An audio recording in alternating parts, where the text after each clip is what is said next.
Cette passerelle de 63 mètres de long, Jacques-Alain Guillot la parcourt presque quotidiennement pour rejoindre sa cabane à lui, non pas au fond des bois, mais sur l'eau. Et à chaque fois, la même impression.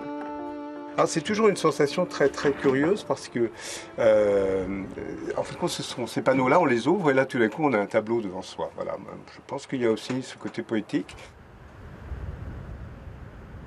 20 ans qu'il a acquis cette pêcherie, propriétaire de ce qu'on appelle le bois. Le sol appartenant au domaine public maritime fait l'objet d'une concession renouvelée par les services de l'État. Une simple terrasse sur pilotis battue par les vents que ce passionné a transformée. J'ai demandé un permis pour faire la première passerelle qui a été détruite en 1999 parce qu'il y a eu une très grosse tempête. Et après, tout de suite après, on a conçu cette cabane qui était la première cabane sur une grande partie du littoral ici, qui était ce qu'on appelle les cabanes un peu plus contemporaines, avec un tout petit peu plus de confort. Aujourd'hui, près de 180 pêcheries bordent le littoral de Loire-Atlantique.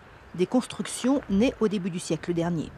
Il semble y avoir une première étape pour une population quand même peut-être assez bourgeoise, des personnes qui ont les moyens, qui pratiquent une pêche de loisirs, qui se font construire une petite architecture pour la pêche par des charpentiers.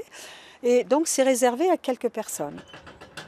Cette forme de pêche au carrelet devient plus populaire et se développe dans les années 50. Aujourd'hui, les pêcheries rencontrent un nouvel engouement. Les gens les photographient. Les pêcheries font partie des promotions sur le plan touristique, font partie des promotions de la région. Donc elles sont présentes, même si on ne s'en rend pas compte, elles font partie de l'image de la région. Donc derrière cela, il y a des questions. Mais à quoi ça sert? Quelles sont ces cabanes mystérieuses? Mystère en partie levé pendant les Journées européennes du patrimoine et la Nuit des pêcheries, une déambulation artistique et festive ce week-end autour de ces cabanes sur l'eau.